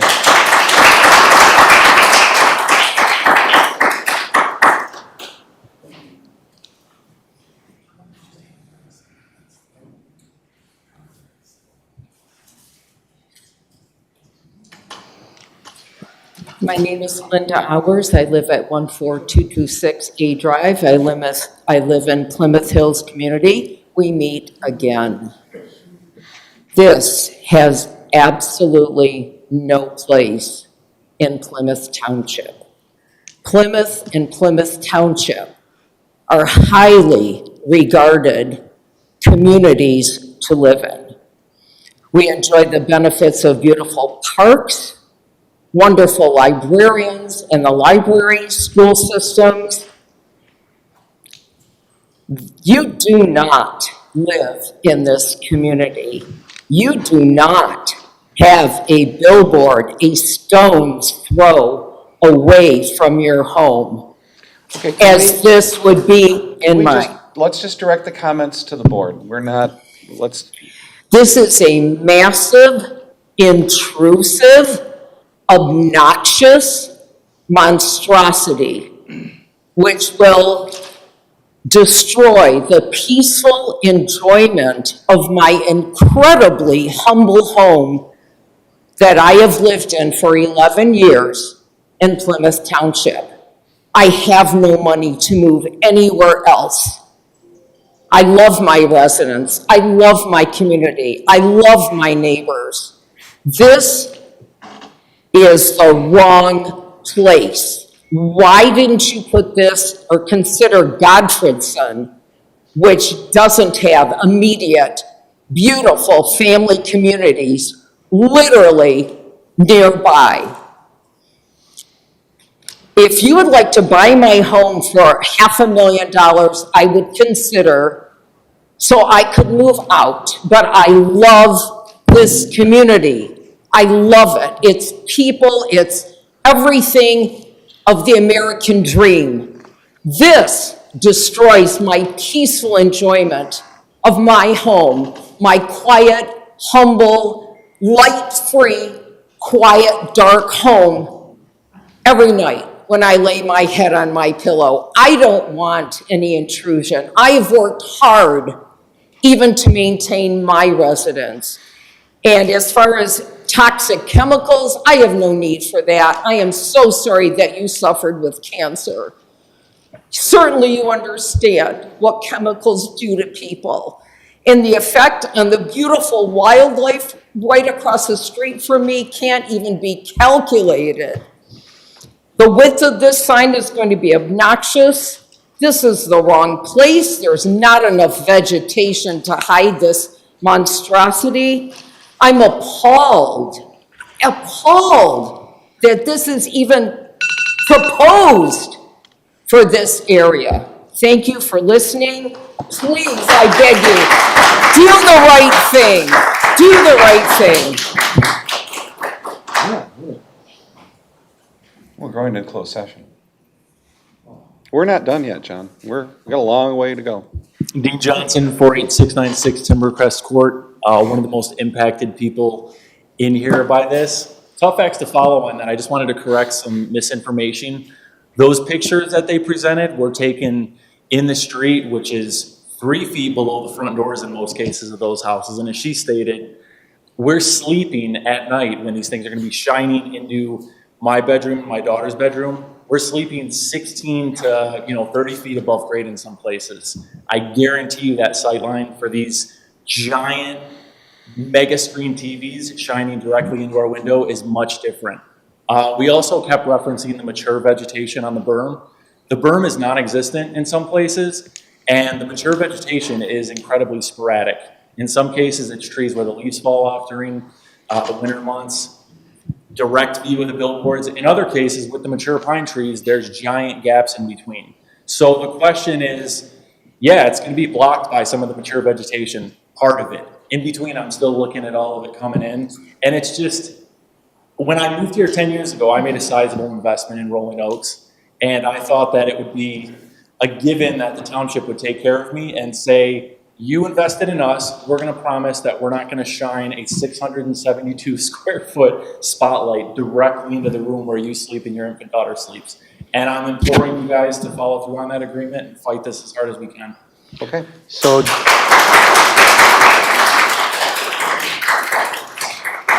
Okay.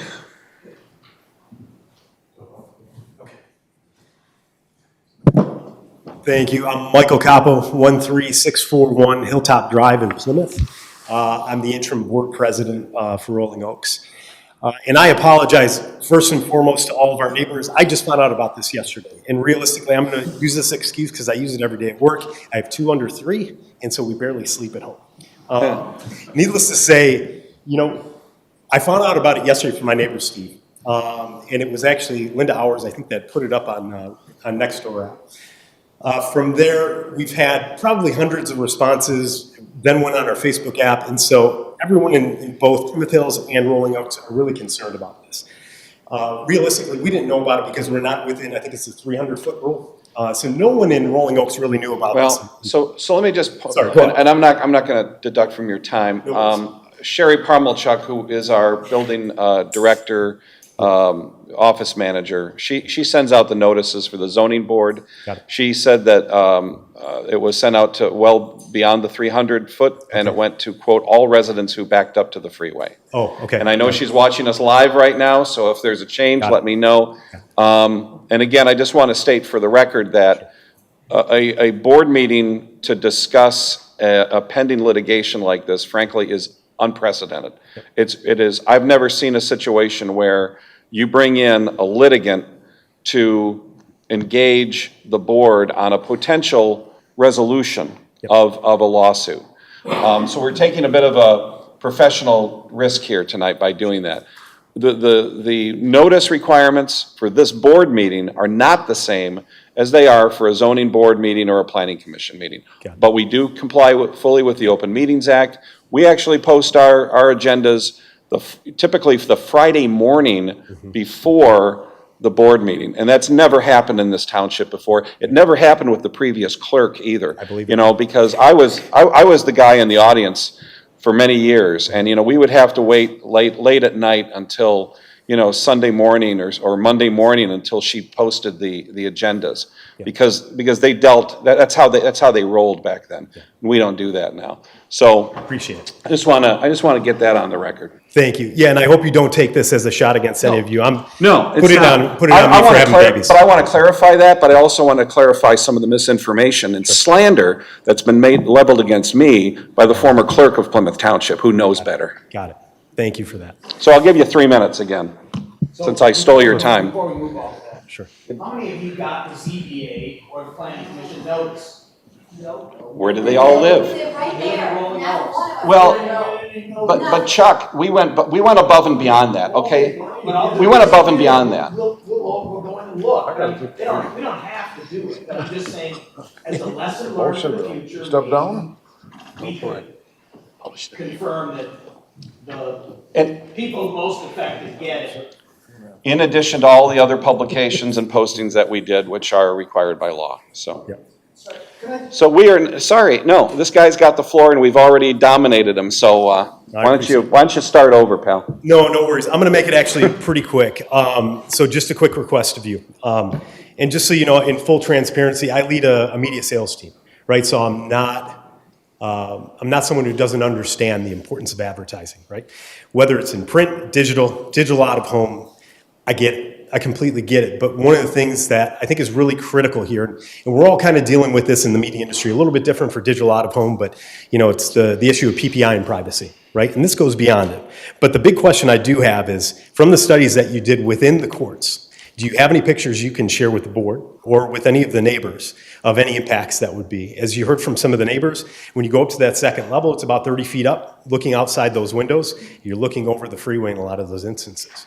And so there is a marked impact that's going to happen to at least 4 of the courts within our neighborhood. And I'm sorry, I don't mean to bring everything up directly to you, but these are some of the things that we really need to think about. How is this going to impact everyone in our neighborhood? And we're really, the board, we work as close as we can to maintain the community and try to keep things safe. We repair roads. We take care of the pool. We don't usually get involved in billboards, right? But knowing what the impact is going to be to, say, 50 of our neighbors, it's going to be a huge issue. So just wanted to share that today. All right. Thank you. Very much.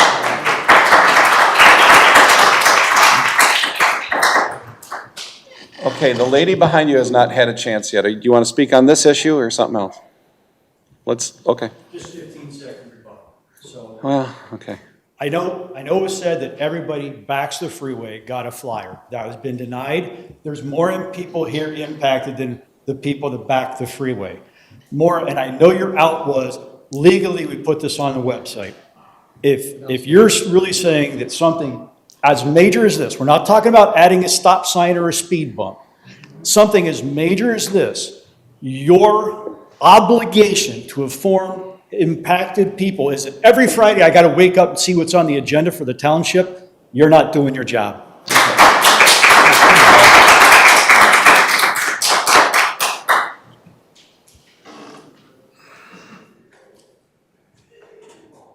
Hi, Anna Steele, 11343. Would you pull the mic toward you? Sure.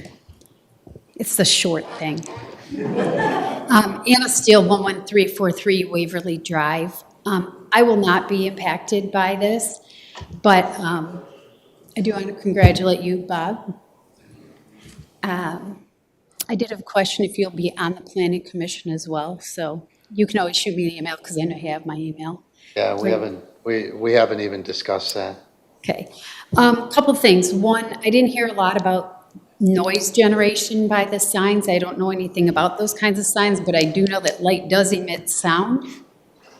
So that would be something of a concern. I empathize with everybody here because we have a different situation going on that is a whole nother story. But in regards to crossing every T and dotting every I in this township, it does happen. But the 300 feet rule, we had the same situation happen in our neighborhood. Different people didn't get notices. We were told the same thing. Oh, it was the mail, we didn't do it, we didn't send it out. But it is an obligation. And it is appreciated when people do get to speak and say what they have to say. But this is a topic, just from the little bit of knowledge that I've heard here tonight and read into. Bob, you already voted no on this, right? Yes, correct. Right. Public comment. It is public comment, but the comments that get made while other people are commenting, again, when you talk about slanderous comments made about you, Mr. Heisey. Ma'am, why are we constantly turning this into a personal thing? There's nothing personal. It's not, just continue. I was speaking. Trying to. And again, it's the same thing. Okay. When you bring up slanderous comments that the public are making, you have to remember, you're making slanderous comments. Okay. So let's not do that to one another. Okay. All righty, thank you very much. Anybody else? Okay. Mr. Boyd? We have a couple more people. Yeah. Hello, Tim Boyd. You got to get closer, Tim. Turn it up. Okay. Tim Boyd, 49020 Fox Drive South. Board, I apologize if I'm going to repeat some of the material that was covered in the Zoning Appeals Board discussion. Could you speak up, please? I apologize if I'm going to, if some of you reviewed the Zoning Board of Appeals meeting, but there were some questions there that were not addressed by Mr. Oram tonight. Bob, can we bring up a view of M14 on the screen, say from Sheldon Road to Ridge Road? When we were preparing for the Zoning Board of Appeals, I was interested in the billboard that's right, yeah, essentially right, it's by the railroad tracks, just a little bit to the left. Do we have where's the pointer? Yeah, we got a diagram actually in the packet that might be better, Tim. So which one are you talking about? Well, I want to point out just that, Bob, can you go to Google Earth? Yeah, I can, but I'm having a little. Are you talking about the one that's yeah, the one on right Sheldon. near the bridge, Yes. the elevated bridge above the railroad? Yes, sir. Yes. And basically, what I discovered was if you get onto M14 going eastbound from Beck Road, you can actually see that billboard. It's 3/4 of a mile. It's not that one, Bob, it's farther east. It's more east Yeah. Where's the Sheldon Road, and then it's east of Sheldon? Road right there. for Sheldon here. Where's the, okay, all right, it is. Go to the left, over to where the railroad. Yeah, he was there, sorry. Right there. It's right around here somewhere, isn't it? It's actually, yeah, it's actually by the railroads. Now, can you zoom out? Zoom way out. Okay, where the entrance ramp from northbound back to eastbound M14, you can see that billboard all the way from there. Yeah, about right there. Okay, you can see it all the way from there. From where to where? You can. From basically right there, the arrow going eastbound, all the way up to the billboard where it crosses over the railroad tracks, which is right a little bit left. So that's the Beck Road interchange east Yes. So to that the is- board? Yeah, You're so that saying you is can see it east- from here from this distance? Yes, yes, exactly. Can you read it? Probably not. I wouldn't say you can read it, but you definitely see the different colors and so forth. So that just brings to mind my question about the lumens chart that was shown here, because the impact of this, not only from Rolling Oaks, thank goodness you folks are aware of this, but also from Plymouth Point, from Oak Haven, and from Plymouth Hills, all of those areas are within that same distance. So my point here is that I think the township would behoove itself to hire our own lighting engineer and actually have an independent point of view about just what the light schedule is. So the only other comment I would have is that as it goes to the consent judgment, that was in those existing billboards in mostly commercial areas. This one clearly is residential, south, southwest, into the west. And I would ask the township attorney to take a look if he believes that is anything that would justify a different look at the consent judgment. Okay. Thank you. Thank you. Thanks. Yeah. All set? Oh, there she is. Hi, everyone. My name is Michelle Healy, and I live at 13676 Hilltop Drive West. Firstly, I share the concerns about the consent that the previous speaker just spoke about, and I wonder if there's other legal options. Pardon me? Yeah, it's just that it's some kind of modulation in the speaker that I'm not. Yeah. We The haven't voice heard. is distorted. We haven't heard yet. Oh, really? Is it, am I That's too good. close? No? Right about there. Right there. Right there? Yes. Yes, don't Okay. move. Do you need me to repeat? This isn't an Omni mic? This is what we paid money for, they're new. I'm glad they're working. They're working very well. Do you need my address again? No, we're good. Okay. I just wanted to mention that I do share the concerns the previous speaker and someone else mentioned about the consent, the federal consent, with the billboards being smaller, them not being in residential neighborhoods, and also that they were previously there. I'd also like to ask, someone else mentioned sound, and I had the same question about that too. Have there been sound studies done to see if there would be sound and what the impact of that would be? And then thirdly, I grew up in Michigan. I lived in Massachusetts for 20 years. And I moved back to Michigan. And when I was looking for a home, I spent 20 years in a very quaint area in Massachusetts. Most of Massachusetts is quaint. And Plymouth was quaint. And this is why I chose this town. And to me, the whole concept of, we're not a Troy, I don't want to go in that direction. I don't want to see one thing happen lead to something else that is completely off-brand for our township. And to me, the billboards in the background are completely off-brand. Thank you.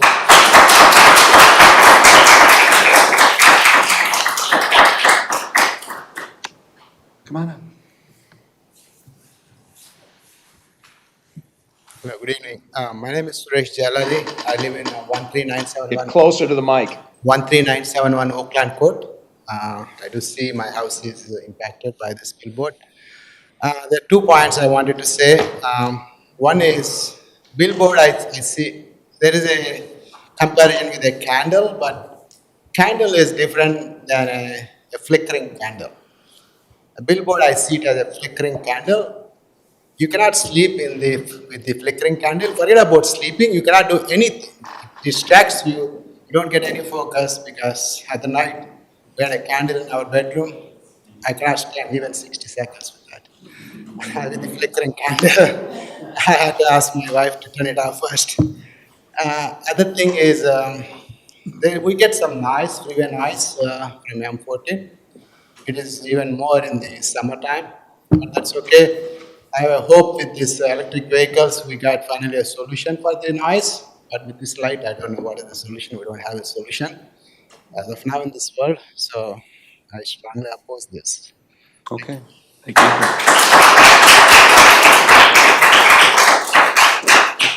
You want to go? Come on. Not you, Mr. Oram.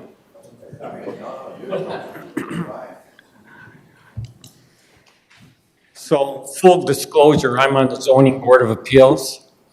And What's your as name? you heard. What's your name? We know who you are. Oh, sorry. My name is Mike Carlin.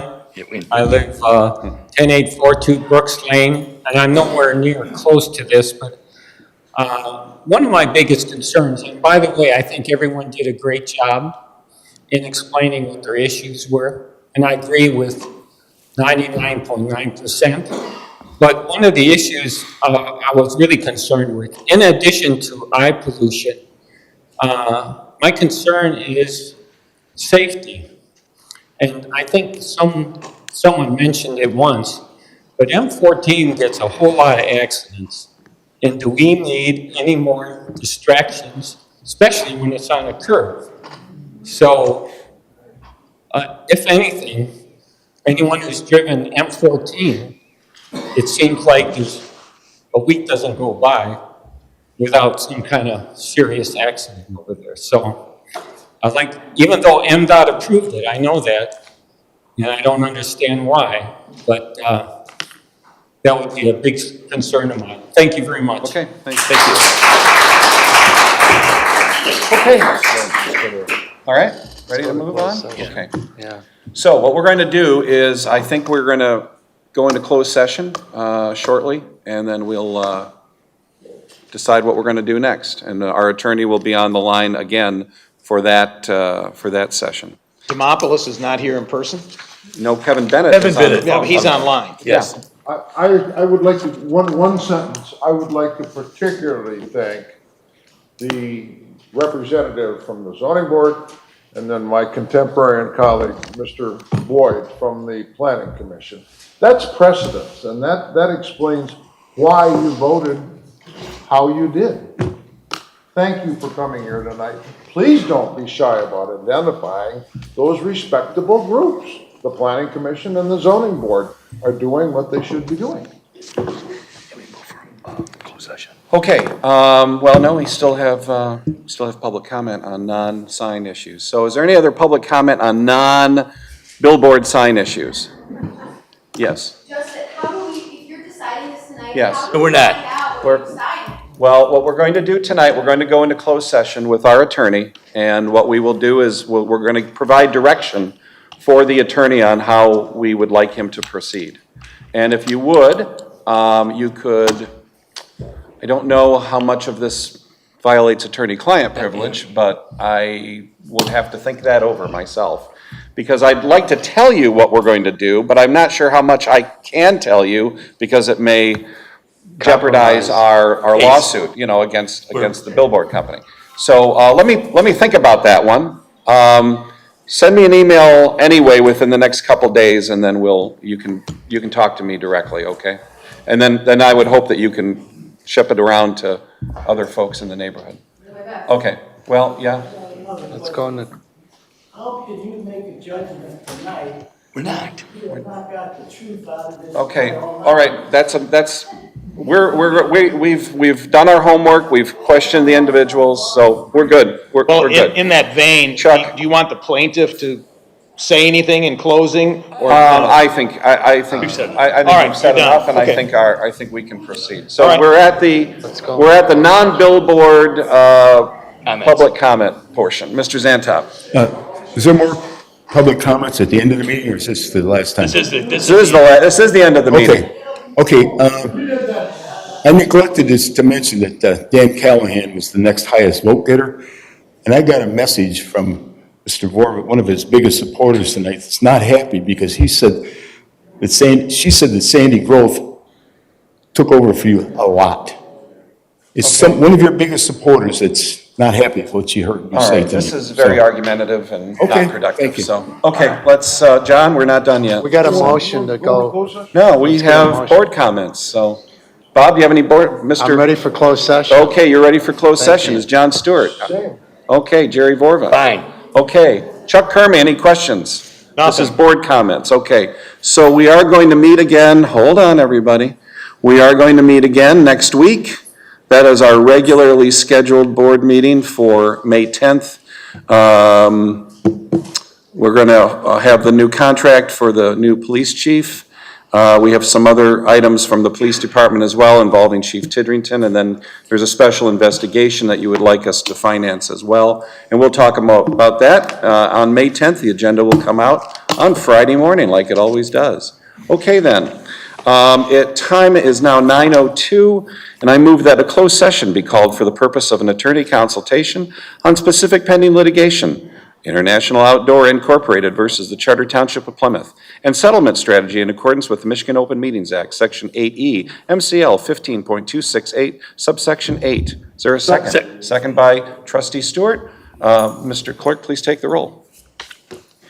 Trustee Stewart. Yes. Clerk Vorba, yes. Trustee Dorchevitz. Yes.